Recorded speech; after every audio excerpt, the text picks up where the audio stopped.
যারা নেতা নেত্রী আমাদের সরকার চালান তারা একটা কথা বারবার বলে যাচ্ছেন বিভিন্ন সময়। আমি টেলিভিশন চ্যানেলে শুনছি, তাদের বক্তৃতায় শুনছি, বিভিন্ন জায়গায় শুনছি, এরকম তো অন্য জায়গাতেও ঘটে। এইটা হচ্ছে সবচেয়ে খারাপ, মানে আমি কি বলবো, অমানবিক কথা। এর থেকে অমানবিক কথা আর হতে পারে না। আমরা 9ই আগস্টের যা যা ঘটনা আমাদের সামনে এসেছে, আপনারা নিশ্চিতভাবে প্রত্যেকের ওই দৃশ্যটা মনে আছে। ওই গাড়ি আগলানোর চেষ্টা আমাদেরই কিছু সন্তানতুল্য যুবতী, তারা যারা ডিওয়াইফাই কর্মী, তারা যেভাবে করছিল, যেভাবে তারা গাড়ি আজকে ওই বিষয়টাকে সামনে এনেছে, সেটা যদি না ধরতো আজকে আমরা এখানে দাঁড়িয়ে আলোচনা করতে পারতাম না। সুতরাং এটা ঘটেছিল এবং সামগ্রিকভাবে ধামাচাপা দেওয়ার চেষ্টা আজকেও চলছে, আজকেও বারবার। না হলে সুপ্রিম কোর্টের শুনানি কেন পিছিয়ে দেওয়া হয়? সুপ্রিম কোর্টে রাজ্য সরকার কিসের বিরুদ্ধে লড়ছেন, কিসের লড়াই তাদের, এগুলো তো আমাদের বলতে হবে, ভাবতে হবে। সুতরাং এখানে প্রত্যক্ষভাবে প্রশাসন, সরকার, পুলিশ প্রশাসন সকলে মিলে যুক্ত না হলে এই ঘটনা ঘটতে পারে না।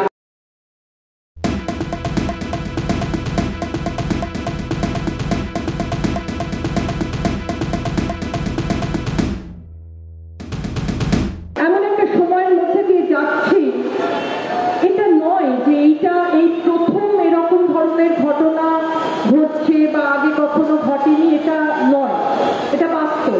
কিন্তু একটা বিশেষভাবে এই ঘটনাটা আমাদের এতটা কেন নাড়িয়ে দিয়েছে সেটা আমার মনে হয় আমরা প্রত্যেকেই অনুভব করছি।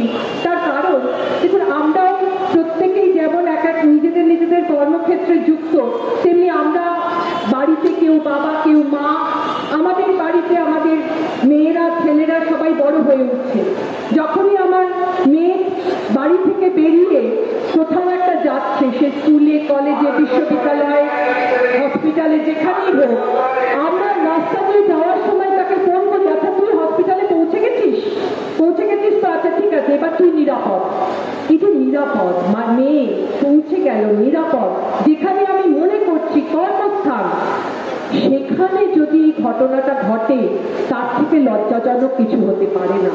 এটা অবশ্যই আমাদের প্রত্যেককে নাড়া দিয়ে যাচ্ছে। আমরা যে সমস্ত মহিলারা যারা বাইরে বেরোচ্ছি তারাও যেন, যে সমস্ত মহিলারা ঘরে বসে আছেন তারাও তেমনি, এবং একই সঙ্গে আমি মহিলা বলে আলাদা করতে চাইছি না, অবশ্যই অন্যান্য যে সমস্ত মানুষ আছেন, তিনি পুরুষ হতে পারেন বা তিনি তৃতীয় লিঙ্গের মানুষ হতে পারেন, প্রত্যেকের ক্ষেত্রে কিন্তু এই জায়গাটা নাড়া দিচ্ছে যে যেখানে মানুষের নিরাপদ থাকার কথা, তার কর্মস্থান, সেখানে এই ঘটনাটা ঘটেছে। দ্বিতীয়ত আর একটা কথা দেখবেন, বাড়ি বাড়ি অনেকে, মানে বিশেষ করে যারা নেতা নেত্রী আমাদের সরকার চালান, তারা একটা কথা বারবার বলে যাচ্ছেন বিভিন্ন সময়। আমি টেলিভিশন চ্যানেলে শুনছি, তাদের বক্তৃতায় শুনছি, বিভিন্ন জায়গায় শুনছি, এরকম তো অন্য জায়গাতেও ঘটে। এইটা হচ্ছে সবচেয়ে খারাপ, মানে আমি কি বলবো, অমানবিক কথা। এর থেকে অমানবিক কথা আর হতে পারে না।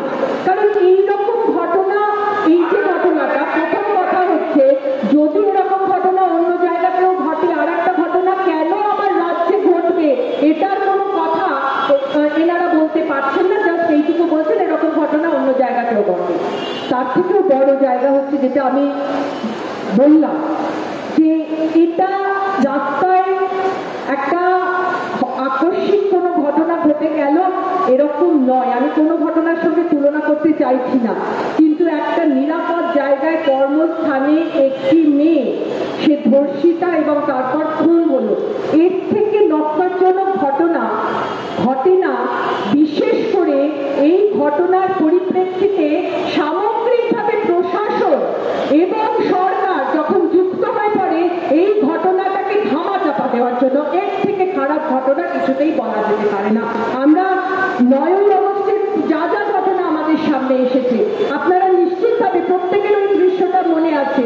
ওই গাড়ি আগলানোর চেষ্টা আমাদেরই কিছু সন্তানতুল্য যুবতী, তারা যারা ডিওয়াইফাই কর্মী, তারা যেভাবে করছিল, যেভাবে তারা গাড়ি আজকে ওই বিষয়টাকে সামনে এনেছে, সেটা যদি না ধরতো আজকে আমরা এখানে দাঁড়িয়ে আলোচনা করতে পারতাম না। সুতরাং এটা ঘটেছিল এবং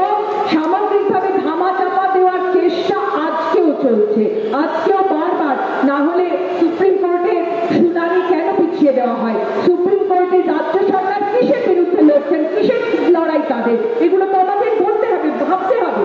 সুতরাং এখানে প্রত্যক্ষভাবে প্রশাসন, সরকার, পুলিশ প্রশাসন সকলে মিলে যুক্ত না হলে এই ঘটনা ঘটতে পারে না। এবং এটা আজকে আমাদের সামনে আসছে, আমরা জানতে পারছি। আমি আপনাদের বলছি, হসপিটালে থ্রেট কালচার এই প্রথম নয়। এর আগে আপনারা খবর নেবেন 2011 সালের পর থেকেই চলছে এবং ধীরে ধীরে বেড়েছে। এবং এই থ্রেট কালচার, আমি আবার বলছি, যেটা আবার আগে অনিমেষ বলে গেল, থ্রেট কালচার শুধু হসপিটালে নয়। আপনারা বিভিন্ন জায়গায় যারা কোনো না কোনোভাবে নানান জায়গায় কাজ করেন তারা জানেন যে এই থ্রেট কালচার, এটাকে কিভাবে এই রাজ্য যারা চালাচ্ছে, সেই সরকারে যে রাজনৈতিক দল আছে, তারা অভ্যাসে পরিণত করে ফেলেছে। আজকে বিভিন্ন ক্ষেত্রে, কেন কলেজ বিশ্ববিদ্যালয়গুলোতে কি ঘটছে আমাদের সামনে আসে না? কলেজ বিশ্ববিদ্যালয়, কদিন আগে যোগেশচন্দ্র কলেজে যেভাবে, এমনকি যিনি প্রিন্সিপাল তাকেও হুমকি দেওয়া হয়েছে, তার কিছুদিন আগে আমরা আলিয়া বিশ্ববিদ্যালয়ে দেখেছি কি খারাপ কথা বলা হয়েছে, এগুলো ঘটেনি। সুতরাং এটা ঘটছে। দুর্ভাগ্য আমাদের যে এই ধরনের ঘটনাগুলো ধামাচাপা দেওয়া হচ্ছে বিভিন্ন সময় প্রশাসনের পক্ষ থেকে। ছোট ঘটনা, নাবালকদের ঘটনা, বাচ্চা ছেলেরা করে ফেলেছে, সব নানান কথা বলে। এবং যে কারণে আজকে রাজ্যে যেটা ঘটছে সেটাকে আমি পরিষ্কারভাবে বলবো, এটা একটা লুম্পেন রাজ চলছে। পুরো রাজ্যে আজকে লুম্পেন রাজ চলছে এবং সেই লুম্পেন রাজ্যে আমরা রয়েছি সব কতজন সাধারণ মানুষ যাদের চুপ করিয়ে রাখা হয়েছে। এটাই আজকে দুর্ভাগ্য। লড়াইটা শুধু মেয়েদের নয়, এই লড়াইটা নিশ্চিতভাবে যে ভিকটিম সে একজন মহিলা, কিন্তু আজকে লড়াইটা আমাদের প্রত্যেকে। তার কারণটা হচ্ছে আমরা এই সময়টাকে, যে ঘটনাগুলো আমাদের চারপাশে ঘটছে তার বলি যেমন ভাবে তিলোত্তমা হয়েছে, কদিন আগে কুচবিহার কলেজের একটি মেয়ের ঘটনা সেইভাবে বেরিয়ে এসেছে। একইভাবে যদি বলেন তাহলে কিছুদিন আগে, গত 1 বছর আগে আমাদের বিশ্ববিদ্যালয়ে যে র্যাগিং এর ঘটনাটা ঘটেছে, সেখানেও এই রকম ধরনের এইভাবেই ঘটনাগুলো ঘটেছে। নিশ্চিতভাবে তার মাত্রার এদিক ওদিক আছে।